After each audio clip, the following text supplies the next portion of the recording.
Welcome to No Free Lunch, Africa's freshest business and tech podcast with me, your host, Greg Stewart. This episode is focused on what is a critical growth foundation for any economy, and particularly for South Africa, and that is the revitalization of South Africa's trade corridors. And my guest today to unpack this topic is Marc Chunnett, a director at Turner and Townsend, who has extensive experience in infrastructure, construction, and logistics projects across Africa. Welcome to No Free Lunch, Marc. Thank you very much for having me. Looking forward to this. Marc, you recently presented a presentation at the Big Five Construct Expo. You spoke about the issues currently facing the trade corridors in South Africa. So let's first of all talk about what the key issues in logistics and trade corridors in South Africa are today. It's increasing costs. The cost of logistics is higher than what it should be. The average cost of logistics in Africa is higher than anywhere else in the world, my understanding is. And you've got a whole bunch of things, road degradation, port issues, fragmented infrastructure, poor coordination, all kinds of issues. Let's talk a bit about those and what you see as the major challenges are today. Yeah. Great. Very, very broad question, but absolutely spot on in terms of what the challenges that we're facing are. So within South Africa in particular, as you correctly say, our cost of logistics at the moment is roughly 11 to 12% of GDP. And as you correctly say, that does not compare particularly favorably against our peers or even against the global benchmark. So our peers, we can relate to BRICS countries, which obviously is somewhat dissimilar to what the rest of Africa can look at. But where our peers would be looking at around about 8% of their GDP going towards the cost of logistics, we're significantly out of whack with that. When you then dig into that a little bit deeper to understand what makes up that cost of logistics, you realize very quickly that our cost of transportation within that is significantly out of line with what even our BRICS peers are looking at.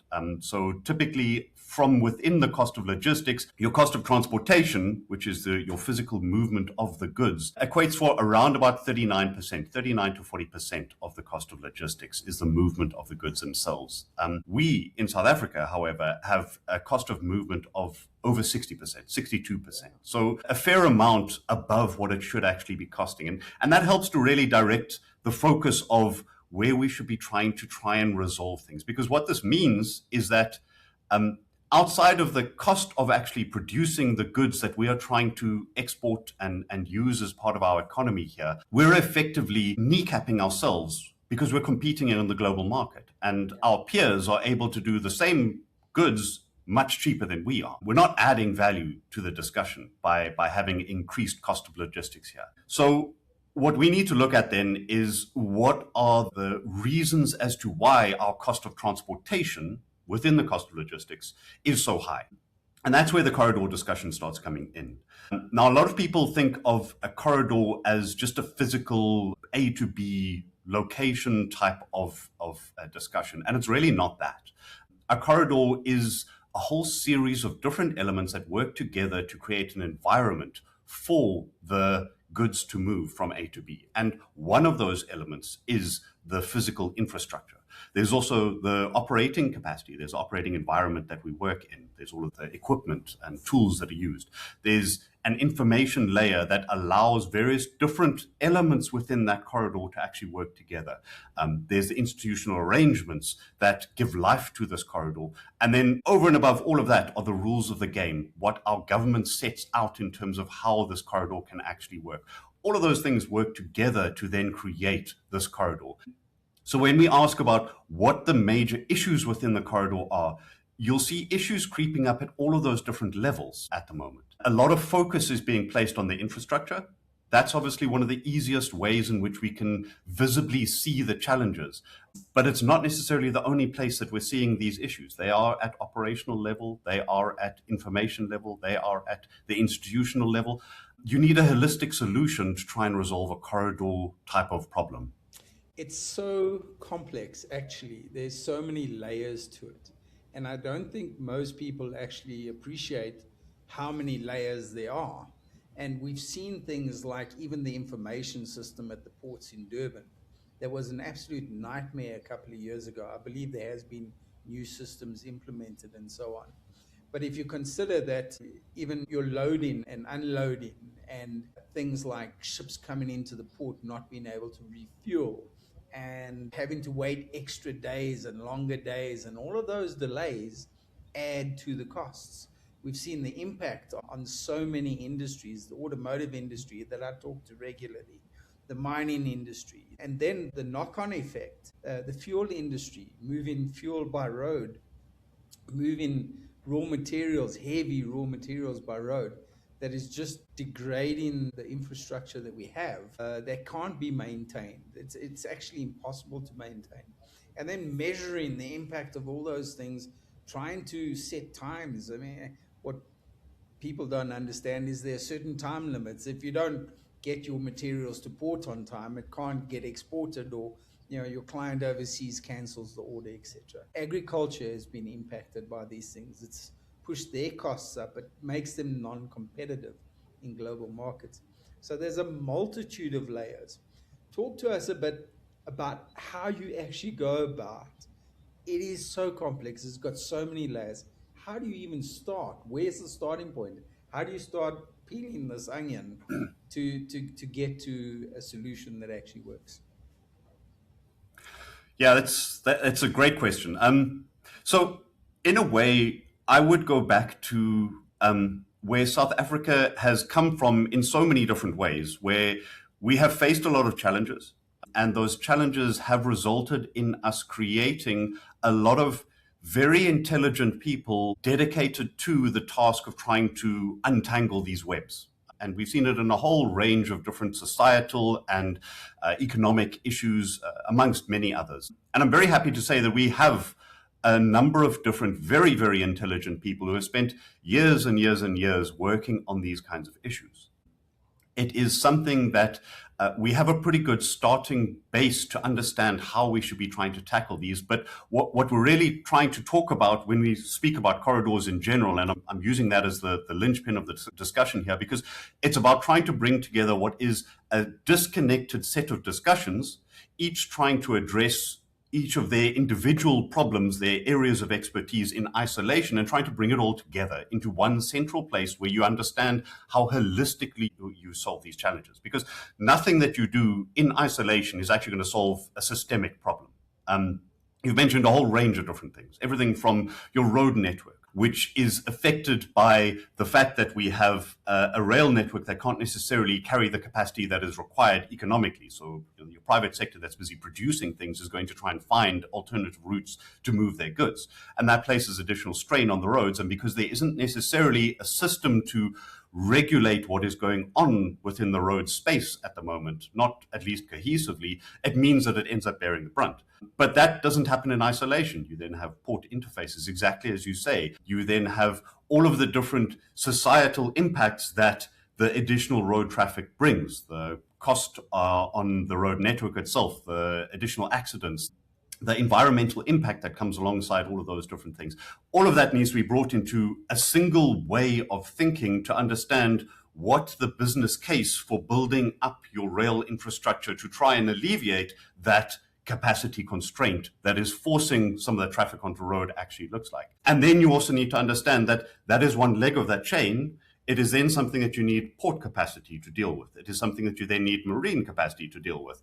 And you then also need to have a view as to the fact that we are not an island in isolation here. What we do is then part of a broader global ecosystem of how the shipping lines would actually respond to our local capacity that we're trying to create. So you're absolutely right. This is a big conundrum. This is a big challenge to try and unpack.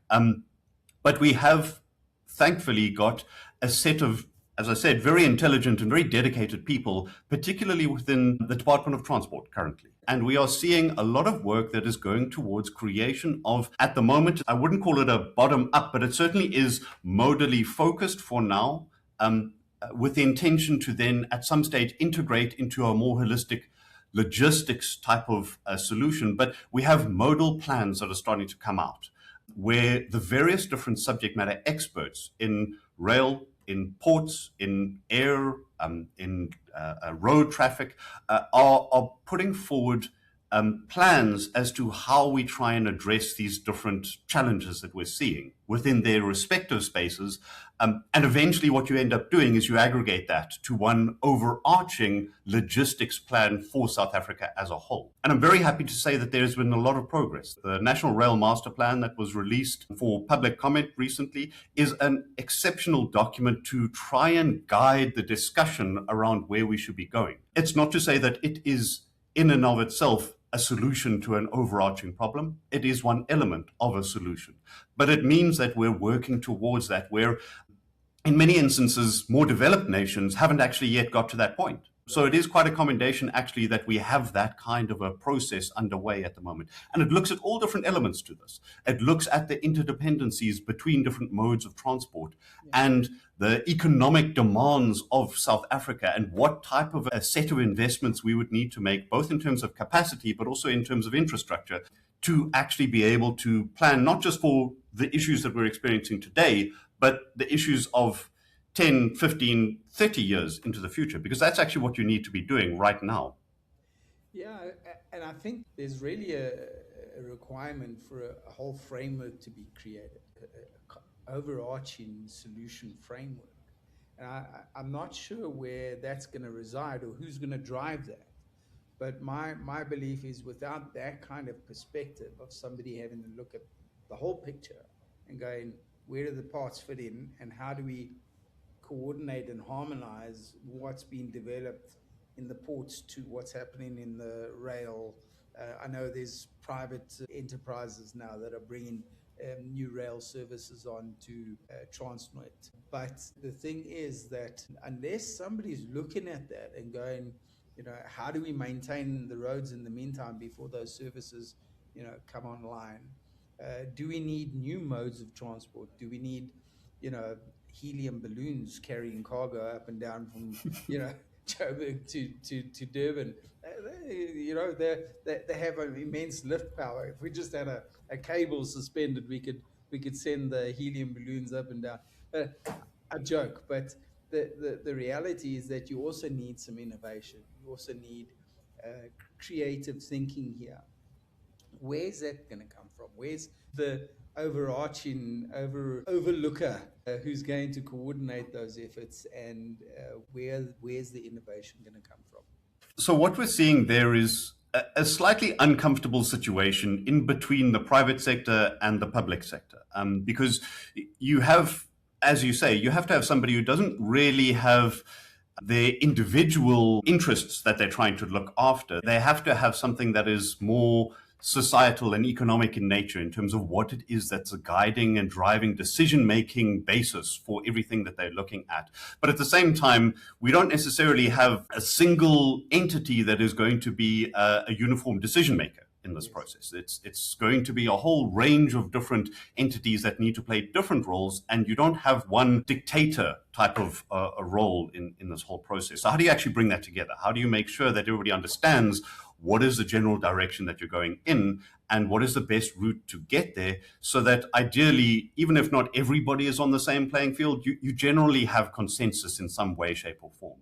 So what we're seeing, and I'm very happy to say that the Department of Transport is playing a good role to start this conversation and to understand that they have an instigator kind of role to play, to create that playing field that people are going to want to play in, and to understand where we should be moving as a country. So I mentioned things like the National Rail Master Plan. There's also an air master plan that's been released, and obviously all of the different ports have their respective master plans. So there's a good framework that is being established from a directional capacity, at least there.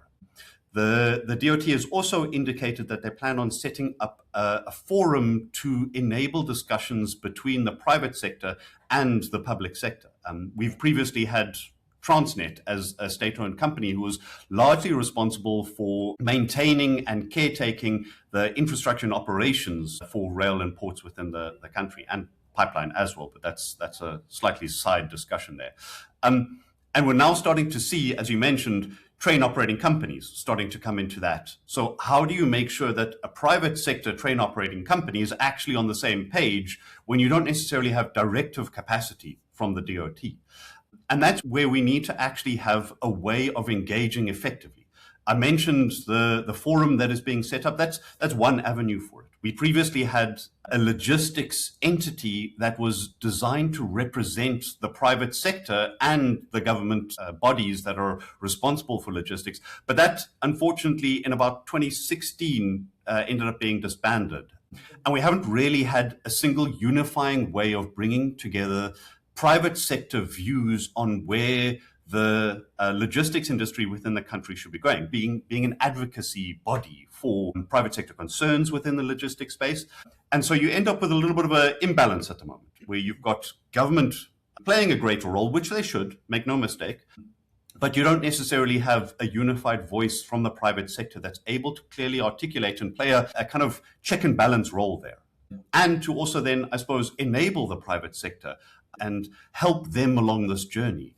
So I do see that there's a little bit of a gap there, and there is something that needs to be done to make sure that we have the ability to actually work together as a private sector to then work with the government, at least in this inception phase of third-party access, of additional private sector participation in the infrastructure space. We're starting to see a lot more transactions, a roadmap from the Department of Transport as to what type of investment the private sector might be expected to make to help make the various targets that have been set. The Minister of Transport has published a target of 250 million tons on rail by 2030. For us to be able to do that, there's a huge amount of investment that the private sector is going to need to make. And it needs to be done in a competitive way. So you can't have something that is going to direct and manage the way that the private sector relates to it. But at the same time, if those transactions are not being put out in a way that the private sector can actually effectively respond to them,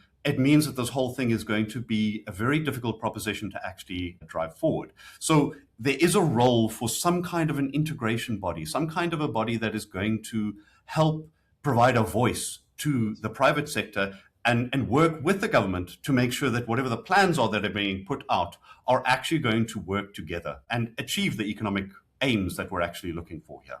Because one can't ignore the fact that we are in a super competitive environment. And if we look at the developments that are happening even in Africa, and if we look at things like the Lobito corridor and the immense amount of infrastructure investment that's going into those, and upgrades to other ports around Africa that are much closer to larger markets such as Europe and so on, it means that South Africa and Southern Africa as a whole needs to be way more competitive. And at this point in time, we simply are not. And that impact can have devastating long-term effects if it's not addressed. So who needs to address this? I mean, who needs to sit around a table?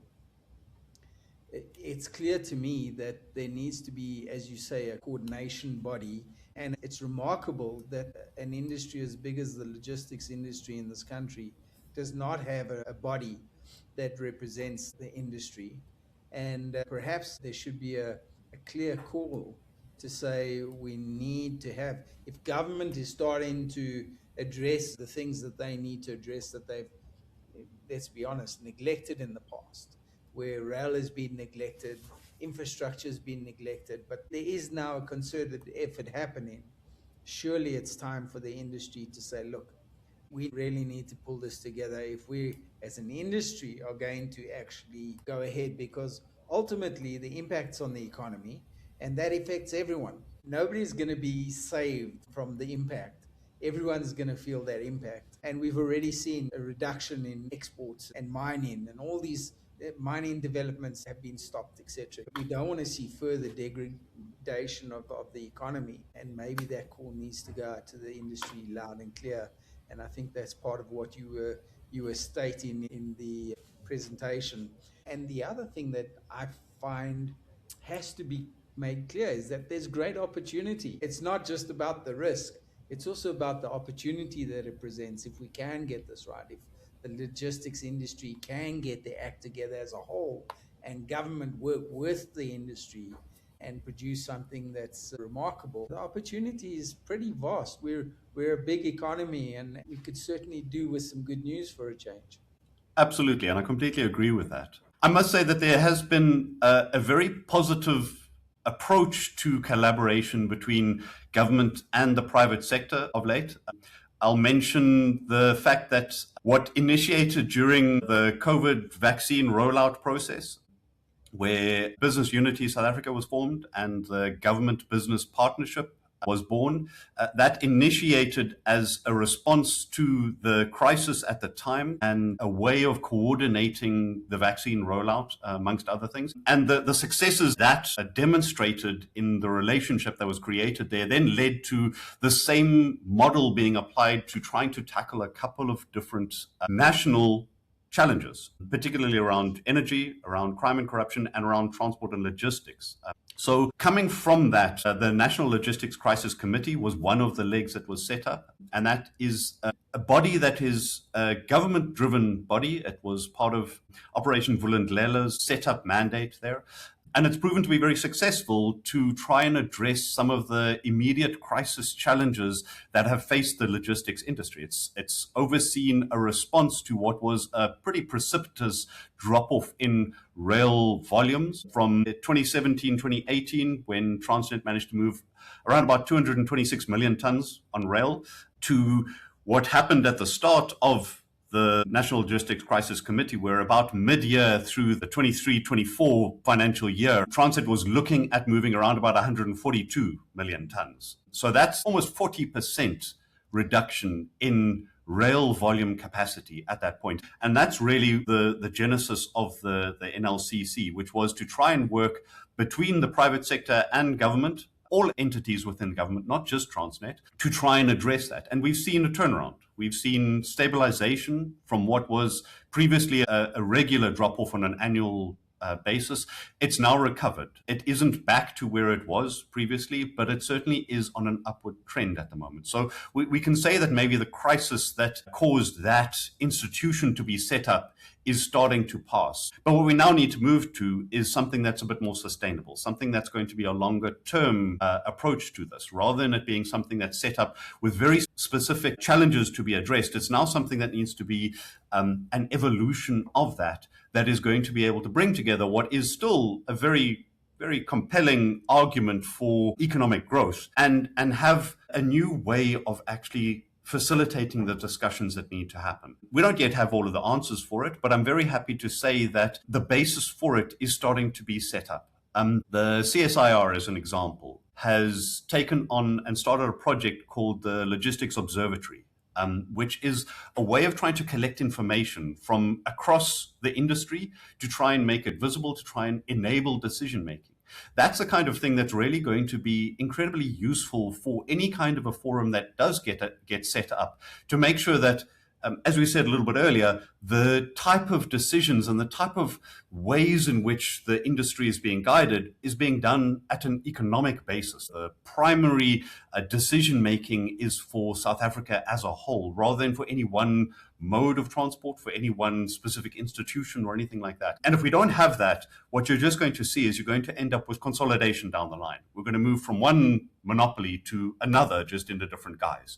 So you're absolutely right that we need to have a competitive environment. It's going to require a vibrant competitive market to make sure that the reform process that we're seeing now is actually something that's A, sustainable, but B, going to achieve the objectives, which is competition, which is creating a bit of an antagonistic relationship, in that you do need to have somebody holding somebody else to account and driving performance, but at the same time you need to do it in as coordinated a manner as possible, given the fact that the investments that we require here are very substantial.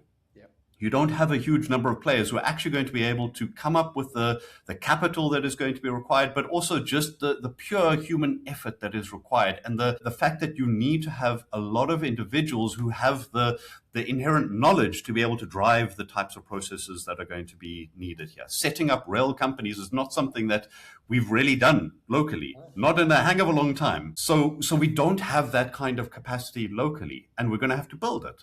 Well, Mark, it sounds like there's a whole bunch of conversations that still need to happen down the line. And I would love for us to be part of that conversation and perhaps facilitating maybe a few roundtable discussions and, getting the right people at the right time in the right room can often help to unfold or release energy into projects and create some understanding. And perhaps there's an opportunity for us to do something along those lines with you and your company to facilitate some of those discussions in the industry, because they're certainly necessary. But I want to thank you for our discussion today. Unfortunately, we're about out of time.